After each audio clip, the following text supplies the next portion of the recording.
This clock shows that I have 19 minutes. Is that what you want? Okay, good evening. Thanks a lot for this recognition, although when they first shared with me, I said I don't deserve it because I'm a retired IT guy, although I'm very actively involved in advising on IT, but not an operating manager. But I'm using technology extensively to bring happiness to 7 million children. I think that is giving me a completely different kind of a joy. And I was just talking to Ranga, and he was also talking about the fact that he quit 12, 13 years ago to attempt to do something different. And I think it's a joyful journey, which is what I'm embarked on. And thank you for this recognition. And greatly appreciate an opportunity of meeting all of you now and over cocktails and dinner and exchanging notes on what you are struggling with and how you can overcome that. I've been asked to talk about a subject which is very close to my heart, which is around leveraging innovation for transformation. And I start that journey of thinking with a story. And the way the story goes, let me try and get a time check in because the clock is not giving me a time check. Okay. So the way the story goes is that there were a couple of ants sitting in a shared services forum, and they were talking with each other and talking about the joys of life and saying how life is good. But they were very ambitious ants. And so one of them got up and said, you know what, I want to be the biggest CEO the world has seen. And everybody clapped, that's a great ambition. The second ant says, actually, I'm very a sports enthusiast, and I want to be the fastest ant. I want to be faster than Usain Bolt. And the third ant said, you guys are lazy guys. You know what, I like to be richer than Mukesh Ambani, right? I like the house, and I like a house which is twice that size, and I like a marriage which is also twice that size. So all these ants were having these conversations and talking about their aspirations and feeling good about it, but there was this one Johnny ant which was looking outside the window with leg up and laughing her head off. And these guys went up to him and saying, what are you doing? Why are you laughing? And why are you ignoring all our aspirations and ambitious statements? And you can learn a lot from that. And she turned to them and saying, I'm laughing because I don't want to be an ant anymore. I want to be a butterfly.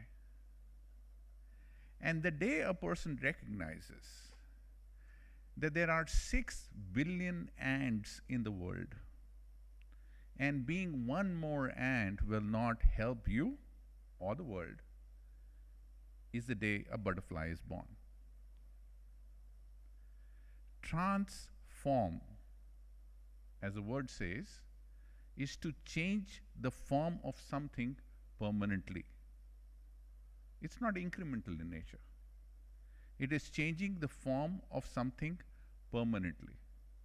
And if you want to be in the business of transformation, whether it is your life, whether it is your children's life, or whether it's your team, whether it's your company, if you are in the business of transformation, you cannot do that by being an ant. So the first question of the evening you need to ask is that if you do not wish to engage in conversations around transformation only at the language level, but want to think deeper about how it impacts you and people around you, then the first thing you have to stop is thinking like an ant.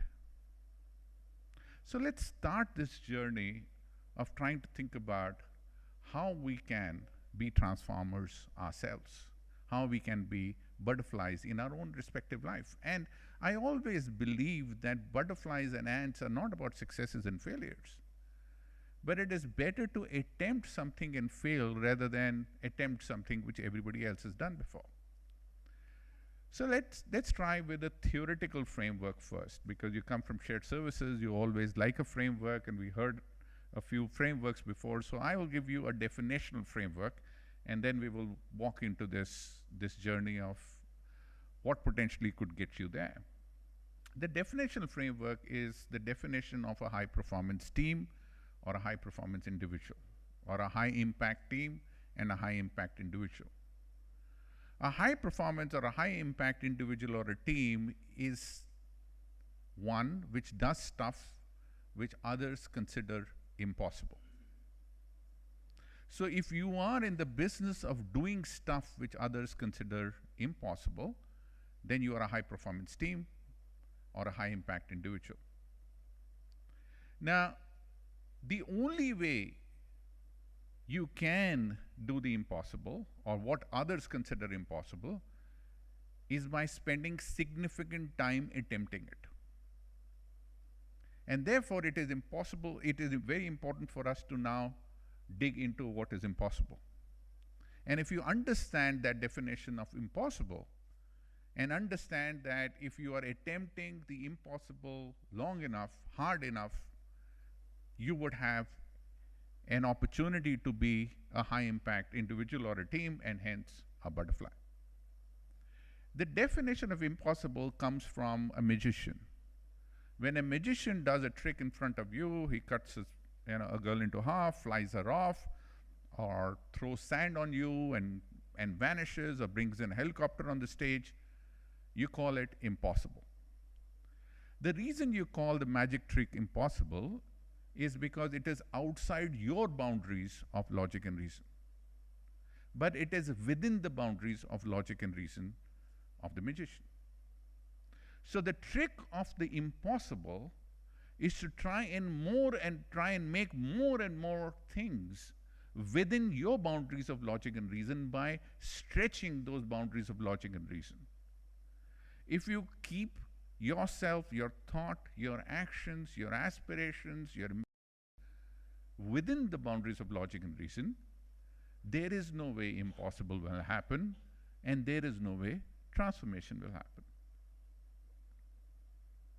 So the question is, how do you stretch the boundaries of logic and reason despite the fact that everybody around you will tell you it is impossible?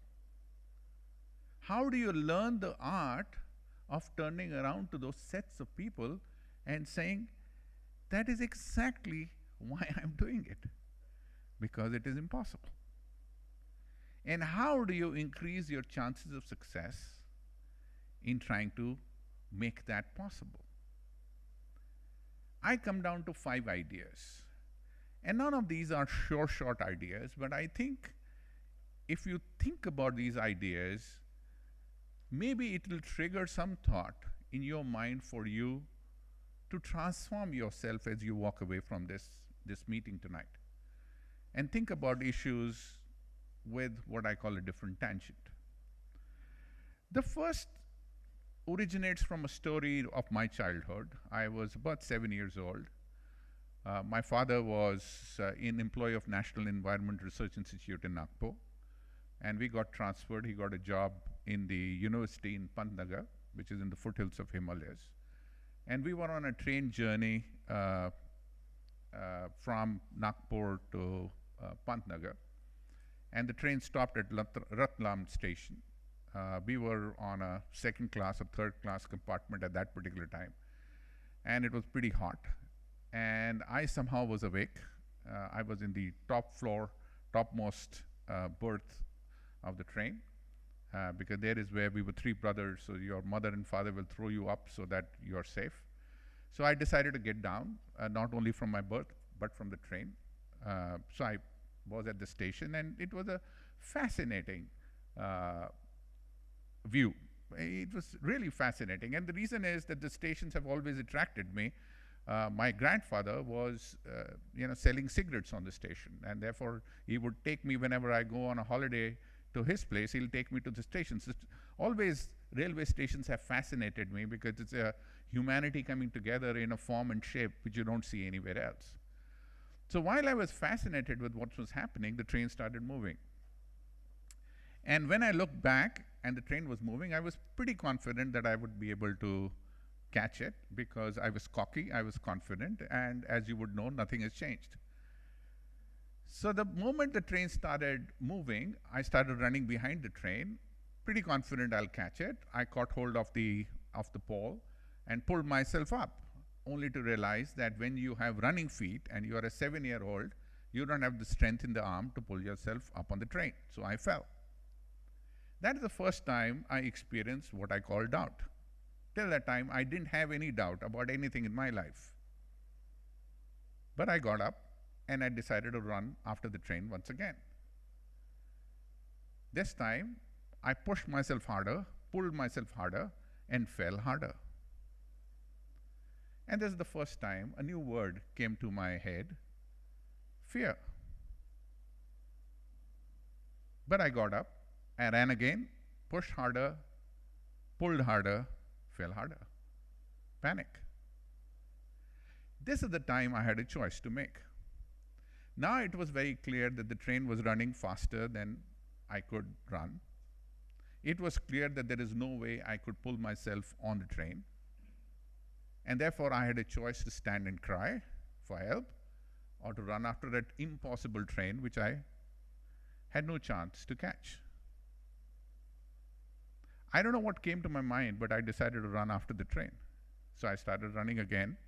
And this time I was clear that I had fear, I had doubt, I had panic, and yet I ran behind an impossible train.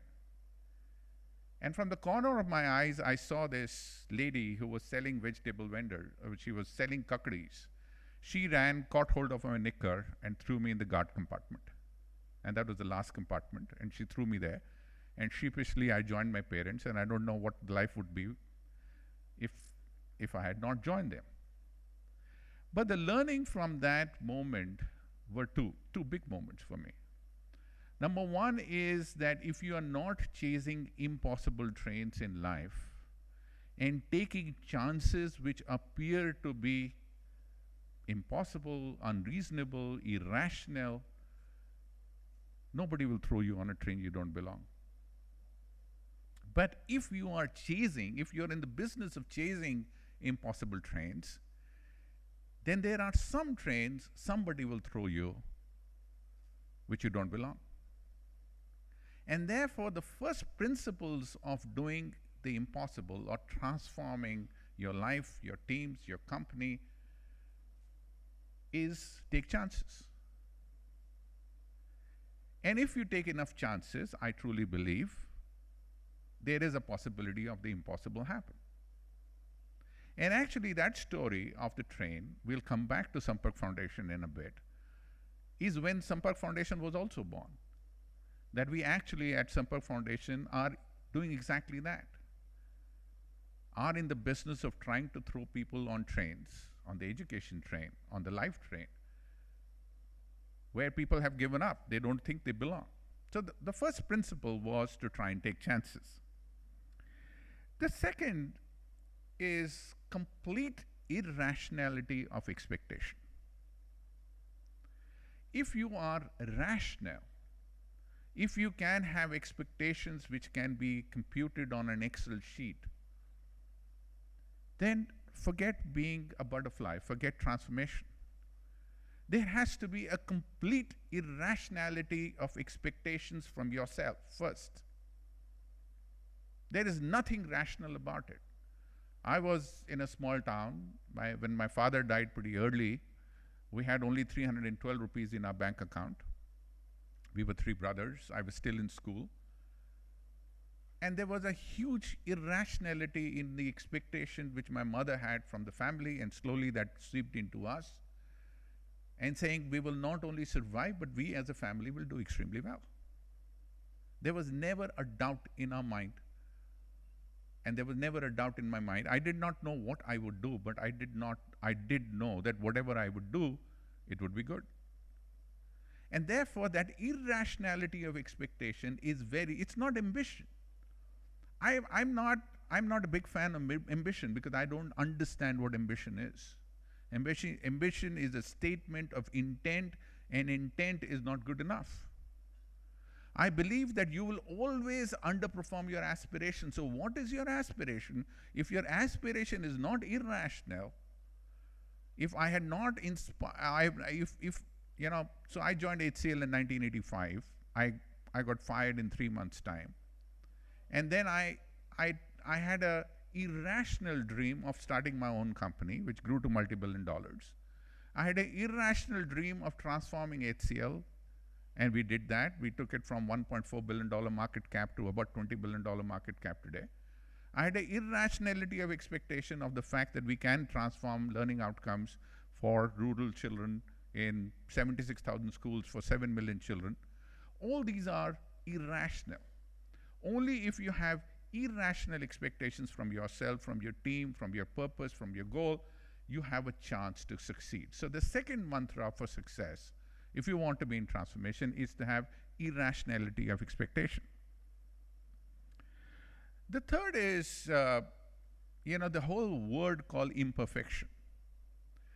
What is happening when you look around yourself, you will find that you are resource starved.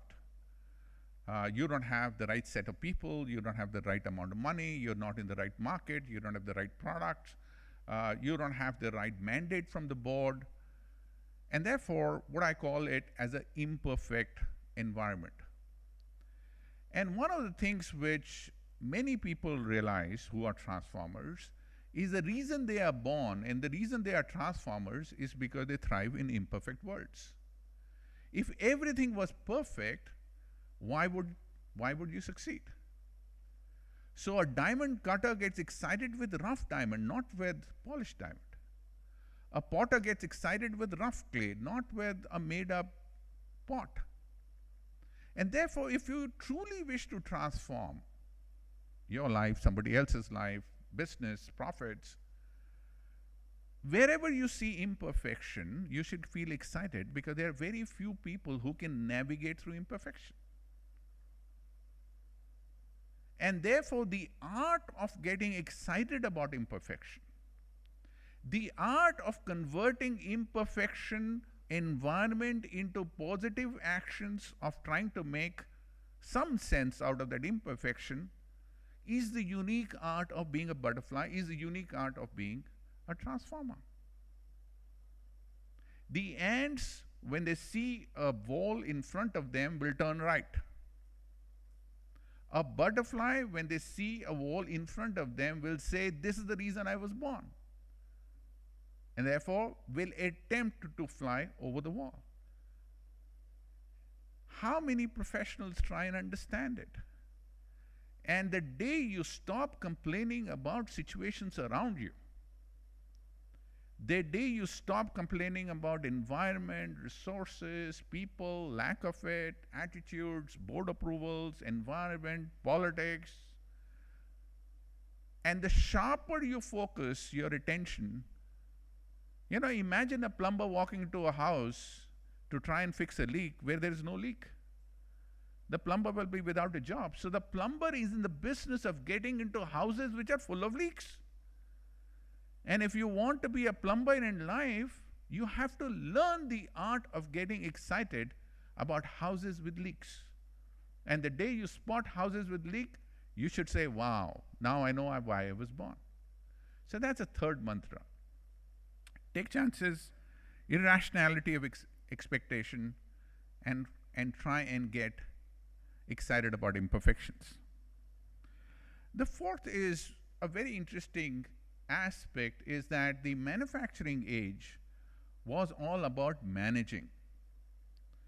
The manufacturing era increased productivity by 10 times, predominantly because it was, and that is the birth of the ideas and the science of management, because it was about putting people together to deliver more than what an individual could do. So if 10 individuals could do, and you in shared services understand this very well, if 10 individuals could produce 10 individually, putting them together in a system, process, automation, technology would produce 100. Now, that all was in the manufacturing era, and therefore all the management principles which were born were for the manufacturing era, and we call that industrialization of our economy, industrialization And that industrialization tremendously improved well for many, many people. But after that came the innovation age. The innovation age was not about organizing people to produce more, it was about organizing people to get more per unit of human capital, which was innovation. So the question in front of us was not how you put people together to drive productivity, drive efficiency, but how do you put people together to drive innovation? Now that was a very different question compared to the question which we had put ourselves before, and therefore most HR organizations failed, predominantly because they were always in the business of managing people who were not producing innovation, whereas they should be in the business of inspiring people to produce innovation. There is no art, there is no book, there is no course on how do you inspire people. But if you want to be an innovative organization, if you want to have innovation in new processes, innovation on doing new things, innovation on new culture, you need to inspire people. And there is where employee first, customer second was born. When we were in 2005, $1.4 billion, $700 million, $1.4 billion of market cap, $700 million of revenue, the question in front of 35,000 employees was, how do we transform ourselves? And the idea of transformation of ourselves was the fact that if we could be, as management, in the business of enthusing, encouraging, enabling the employees, and allow the employees who are customer facing to be in the business of creating unique experiences for our customers, we would be an innovative organization which would grow faster than our competition.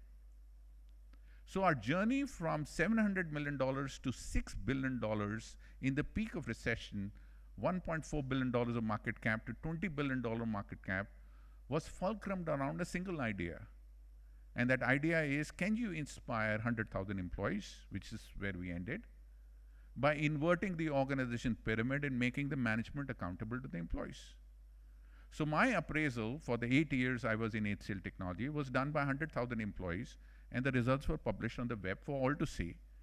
And it was a pre-declared idea that I would be fired by the employees and the board, but by the employees, if my rating went below 8 on a 9-point scale, I will lose the right to inspire them, lose the right to lead them, and therefore I will lose my job. So remember I talked about take chances with new ideas, have irrationality of expectations, get excited about the fact that HCL Technology was not doing well, and then get into the business of inspiring people, and they will do the rest. And that's exactly what Steve Jobs did. You know, books after books have been written about Steve Jobs, or Jack Welch for that matter, and every time you read, and there is nothing called good about both of them. Steve Jobs was an obnoxious manager, very difficult to work. But the reason people would work for him is he will take their benchmark completely up. Very good product design, and he will just rip it apart. He will not only rip it apart, he will physically destroy the product. And then the team will go back and come up with he will redefine everything. That's the reason his products are so beautiful. It's because he kept on pushing his team to define newer and newer benchmark for success. He redefined everything. He redefined looks, he redefined UI, he redefined everything. And same is true with Jack Welch. As far as Jack Welch was concerned, you are either number one in an industry or number two, or he sold the business. Throughout his 30 years, he sold every single business. The manager was not number one or number two. Irrational. Take chances. Push the team. But inspire them. Give them the opportunity to lead. Inspire them. But push them to do the impossible. You can't inspire them by taking them to a beer bar. You inspire them by attempting to do which nobody else has done before. And that is what Dhoni's trait was. He pushes the team. I mean, you look at the fitness levels. He pushes the team so hard. Or Ronaldo, or any of these great leaders you see, they push their team hard, they inspire them, and they inspire them with a vision of doing the stuff which nobody else has attempted to do before. And the last is the magic. All this happens and the magic comes together And the magic will come together because these are stuff which ants don't do. These are stuffs which butterflies do. And the way this magic comes together is in the story which I would share in the end of a grandmother, let me call her the Amma. When she walks up to a child and picks up a child in India, a newly born child, she picks up the child and defines a vision for the child. Your fingers are long and you will be an artist. Your forehead is broad and you'll be a NASA scientist. Or your legs are long and you will be a P.T. Usha or a Hussein Bolt. And everybody in the family believes in vision. There is no rationality of the vision. There is no data. There is no analysis. And yet, the grandmother, when she picks up and defines a vision for that girl, everybody believes it. It is irrational, yet everybody believes it. And that is the magic of being a butterfly. The day you define a vision for your team which is irrational, which is impossible, which is inspirational, and the day everybody believes in that vision, not in you, because you are irrelevant. You are this obnoxious guy who keeps pushing, but get inspired by the vision you have defined, that is the day the magic happens. That is the day a butterfly is born. That is the day a transformation happens. Happy transformation. Thank you.